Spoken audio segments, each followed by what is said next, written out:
Am I the jerk for breaking up with my fiancée after she told her male best friend that she was not engaged? Posted by you/visible broccoli 381. My now ex-fiancée, 30F, and I, 27M, got engaged 3 weeks ago. We've been dating for 5 years, and I finally saved enough money to give her the wedding she wanted. 3 days ago, we were discussing our guest list, and I asked if she wanted to invite her best friend, let's call him James, 30M. James lives in another state, but since they had been friends for 10 years, I thought it would be nice to have him at the wedding. I even considered paying for his travel expenses. She declined, saying it would take a lot of effort to bring him and that she wanted it to be a family event. However, she had mentioned countless times that James was like family to her, so I insisted. She got annoyed and said, I didn't even tell him we were engaged. That took me by surprise. I tried to ask why, but she started stonewalling me, so I left her alone. After a couple of hours, I asked her again why she hadn't told him we were engaged, but she still refused to answer. I admit, my insecurity got the better of me. In the past, James had confessed his feelings for her, which she turned down, essentially friend-zoning him. But the way she described their relationship always made it seem like she kept him as a backup, something not only I but also her exes had noticed.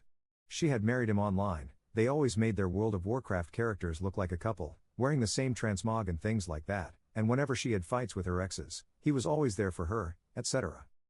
I told her that made me uncomfortable and that if she wasn't planning to tell him, she might as well consider herself single because I wouldn't marry someone who couldn't be honest. Yes, I was pretty immature, but she did something even more immature. She texted him right in front of me, showing me her phone, and said something like, hey, just so you know, I was engaged, but not anymore, and sent it to him. I told her to pack her things and leave my house. Ever since she left, she has been calling me, but I have refused to answer. My mom called me, because she apparently called her, and told me I was a jerk for ending things over such a ridiculous reason. So, am I the jerk here? Relevant comments. Commenter. Do you provide most material things, including the house? Your post said my house. Are you paying down her school or other debt? Don't let anyone use you financially if their heart isn't in it too. I know a man whose wife left him just weeks after she graduated. Guess whose cash put her through college? Op's response. Yes, I pay for the house, bills, and her car. She moved in 2 years ago. Other than that, she pays for her own things. Update 1 day later. Hey guys, I just got home after talking to my, still, ex-fiancée, and since a lot of people asked for an update, here it is. But I want to clarify a few things. As I mentioned in my original post, I pay for the house since I bought it before dating her, and I asked her to move in because it was close to her job. I work from home since I'm in tech, but she had to commute to work, which is why I paid for her car, to help her out, and honestly, her salary is crap. I was her partner, so I didn't see any problem with that. I thought she was the one.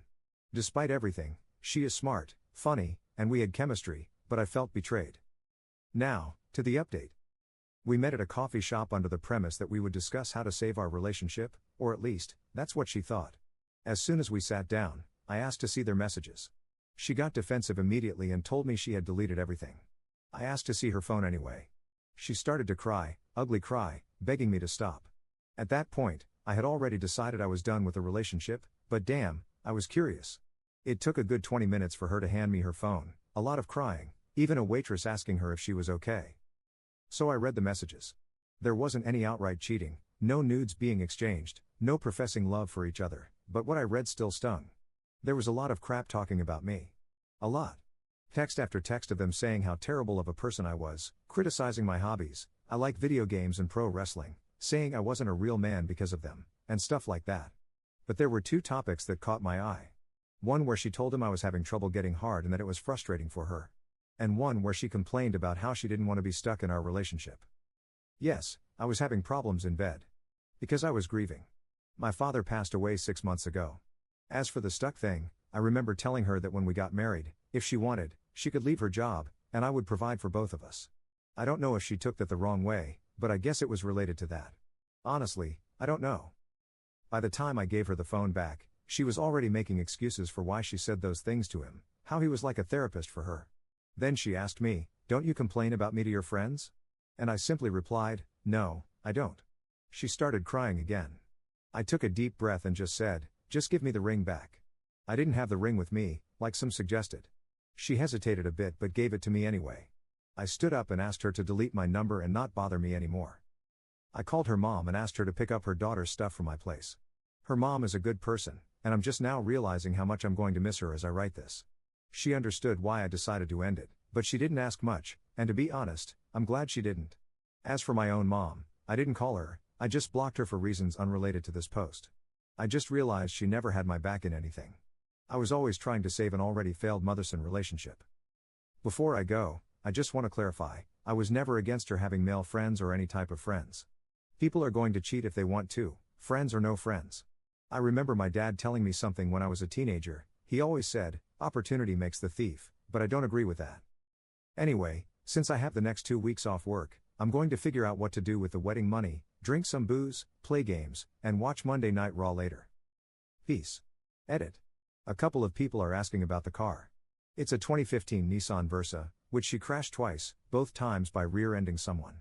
I never liked the car, the engine is weak, the interior feels cheap, and overall, it's just bad. So for all I care, she can keep that piece of crap. I'd have better luck throwing it off a cliff than selling it. Edit 2. Little update. Her mom called me a few hours ago to check on me and ask when she could come pick up my ex's stuff. We talked about the car, and she basically forbade me from letting her daughter keep it because, 1, I paid for it, and 2, my ex wouldn't be able to maintain it. So, I'm going to keep the car until I'm able to sell it, God help me. Also, some people called the story fake because they said I wasn't a real man for playing games, even though they played World of Warcraft. To be honest, that's on me because I wasn't very clear. The real man thing was more about the pro wrestling hobby than the gaming hobby, but in some messages, they clearly mocked me for playing certain games, Life is Strange series. In one, I remember James saying something like, how could a grown man play such a girly game and cry? Yes, I cried playing Life is Strange. I also cried during Red Dead Redemption 2, the I'm afraid cutscene still gets me emotional. I'm a crybaby, I guess. Also, I want to thank everyone who messaged me to talk about wrestling and games, it really helped take my mind off everything. I haven't replied to everyone yet, but I intend to. If anything happens, I'll let you guys know. Second update 10 days later. Hey guys, it's been a couple of days since I used this account to tell my story, and some things have happened, but this is a positive update. First, I want to say thank you to everyone who reached out in my DMs and commented with kind words. It felt really good, and I appreciate you all. Some of you actually made me tear up with your kind messages. Second, I saw that my 2 previous posts were featured in a YouTube video by a guy who reads Reddit posts, and my update was on r/best of Redditor updates, a subreddit I browse a lot. That caught me off guard, but I want to express my gratitude to everyone who gave me advice, shared their own story, or just told me I was a cool guy. Reading your messages before writing this felt amazing. I also want to say that I've thought a lot about my engagement, and I have no regrets whatsoever. Yeah, things ended badly, and she was not a good person to me in the end, but I just don't hate her, nor do I wish for her to fail. We had good moments, I felt happy with her, and, again, I really thought she was the one. Feeling hatred would have harmed me more than her. Now, for the update. Her mom came to pick up her stuff, and we talked for hours, it felt like therapy. I cried on her shoulder, we laughed, and she expressed how much I meant to her family and that I would always be welcome in her home. It felt so good to hear her say those things to me.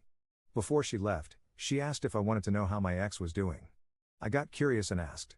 Her words were, she's trying to act stoic, but I know my daughter, she's not taking this well. I left it at that. She gave me a hug and left. As for the car, I'm going to donate it and get a tax write-off. But what I'm really excited about is that I'm going to the Royal Rumble. I've never even watched Raw or SmackDown live, but now that I have the extra cash, I'm going to treat myself. Again, thank you all for reaching out. And sorry to the people who love drama, this update doesn't have an unwanted pregnancy, a fight, chaos, or a plot twist. The truth is, my life is just really, really boring. Third update 1 month 2 weeks later. Hello, guys. Most of you might not remember me because my original post was 2 months ago, but something happened that I thought was worthy of an update. Since the breakup, I've tried to stay as busy as possible, going to work, hitting the gym, playing on my new Switch. On weekends, I started modding and repairing old consoles, a hobby that turned out to be quite expensive, not gonna lie. I even modded my own Switch, sorry, Nintendo. And I was managing to get through the days without feeling sad. Well, yesterday, my ex-mother-in-law called me to catch up. She has been calling me every week or so and invited me to spend Christmas at her house with her family. I immediately refused because, even though I don't hate my ex, there are other people I would rather spend the holidays with. But then she said something that made me feel a bit sad. She mentioned that my ex wouldn't be there since she was spending Christmas with James, as they are now kinda dating, her words. I replied that I wasn't sure if I would go. I'll be honest, feelings are complex. Maybe my pride or ego is hurt because it feels like she moved on really quickly. Maybe I still have feelings. I don't know. 2 months isn't a long time when it comes to this stuff. My ex-mother-in-law noticed my tone changed and said, "Look, sweetie, it's up to you. If you want to come, you're more than welcome." I thanked her, we said our goodbyes, and we hung up. I know how Reddit usually responds to these things, so I want to give my perspective now. My ex-mother-in-law had no intention of making me sad. She's a really honest person, and I truly believe she was just letting me know that it was okay for me to come since my ex wouldn't be there. So yeah, I'm feeling kinda crappy right now, but it will pass. Maybe I'll even change my mind and spend Christmas with them. My ex-mother-in-law's food is some of the best I've ever had, and I wouldn't mind a free plate, lol. Also, I want to apologize to the people who sent DMs about buying the car. By the time I saw your messages, I had already donated it. That's it. Happy holidays to everyone. Relevant comments. Commenter. I'm actually really glad you updated. Honestly, I understand not wanting to go. The mother-in-law sounds like she's being very kind, however, I'd still be cautious. She clearly really likes you, and I'm pretty sure her daughter and new boyfriend could have a problem with her inviting her ex over for Christmas, and possibly future events. While you owe them absolutely nothing, there could be more drama down the line if you do go. I've read too many awful mother-in-law stories on this site that include inviting their child's ex over for the holidays, so perhaps this is coloring my view somewhat. Do you have friends to spend the day with or any family? Wishing you the loveliest holiday season with people you feel loved by and belong with this year. Ops response. I was navigating this train of thought, and I'm almost certain I won't go.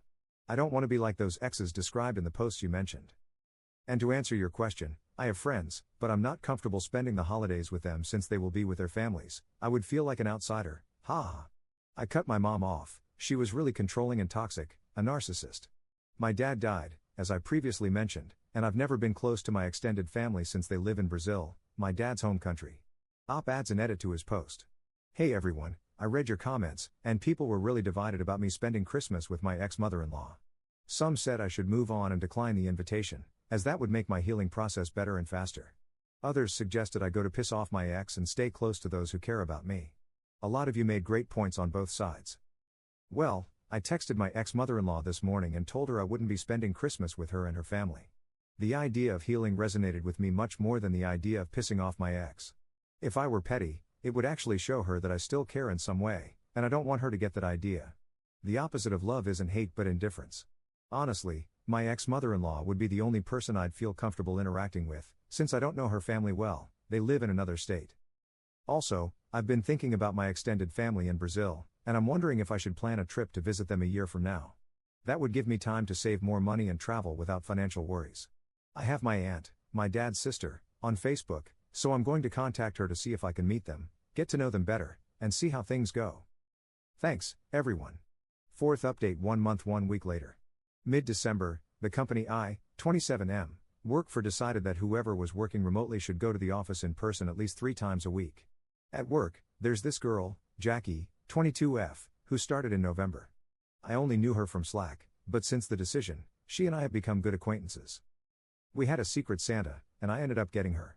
It wasn't hard to think of a gift. I know she's a Swiftie, so I got her 1989 Taylor's version on vinyl. She was super happy. But then she started to get a little too friendly. It started with her setting her lunch break to the same time as mine to hang out. She usually had her lunch 30 minutes before me. Then she asked her manager to let her come in on Monday, Wednesday, and Friday, the same days I work in person. She invited me to dinner, saying other people would be there, but surprisingly, they all canceled at the last moment. This happened twice, by the way. Whenever she talks to me, she touches either my arm or grabs my hand. She laughs at all of my jokes, even the bad ones, which are all of them, and she started watching wrestling, knowing I'm a big fan. Seeing her behavior, people started spreading a rumor that we were secretly dating, which made her giggle when she found out. HR even called us in to say that if we were really in a relationship, we had to disclose it due to a conflict of interest. She said, "We are just really good friends." Am I reading too much into this? She said we're just really good friends, but I've only known her for a month, and her behavior is kinda flirty sometimes. I'm really lost. She's a really nice person. Help. Edit. I read your comments, and I will ask her if she's having feelings for me. Since I work from home tomorrow, I will try to think of ways to navigate this situation, and I will ask her to meet me at a restaurant on Wednesday after work. Edit 2. I don't know if anyone is going to read this, but she texted me and invited me to her place today at 7 p.m. to watch a reality show called Singles Inferno. She told me to bring wine. I accepted. Oh boy, I'm freaking nervous. Edit 3. I went to her place, and the first thing she said was that she loved the cologne I was wearing. She had ordered pizza, and we watched the show. The show sucks big time, but making jokes with her about it while being a bit wine drunk was really great. Out of the blue, she seemed kind of nervous, paused, and said she had something to say. Basically, I didn't have to say anything because she confessed that she was having feelings for me but was nervous to say anything because apparently, I was hard to read. I didn't know what to say. I kept looking at her, and she kept looking at me, and it was the most awkward silence I had ever experienced. But then she leaned in and kissed me. It felt good, really good. I haven't felt my heart race like that in a very long time. I spent the night at her place, and yeah, we got intimate, I'll leave it at that. Then we talked to each other until 5 a.m., and I got some answers from her. The first time she invited me to dinner, she actually invited other people, and they really did cancel at the last moment. She wanted me there because it was less scary to approach me in a group setting.